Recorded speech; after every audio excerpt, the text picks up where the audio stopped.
ચાલુ છે અને બાજરીનો પાક લગભગ 5 થેલી વાવેલ છે. 5 થેલી સમતળ તળિયે આડી પડી ગઈ છે અને કપાસ લગભગ 4 પેકેટ વાયેલા છે. એમાં કપાસ પણ આખું પાણીમાં જળબાકાર છે. કપામાં પણ ભારે નુકસાન છે અને બાજરીમાં પણ ભારે નુકસાન છે. મગફળીમાં પણ ભારે નુકસાન છે.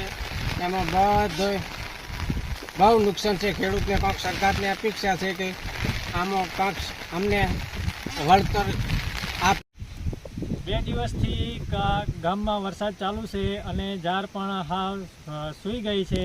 તમે પાછળ જોઈ શકો છો, ઝાર હાવ તળિયે સૂઈ ગઈ છે અને પાકને બહુ નુકસાન થયું છે. એટલે સરકારને વિનંતી કે થોડીક પાક માટે સહાય કરે એ વિનંતી છે.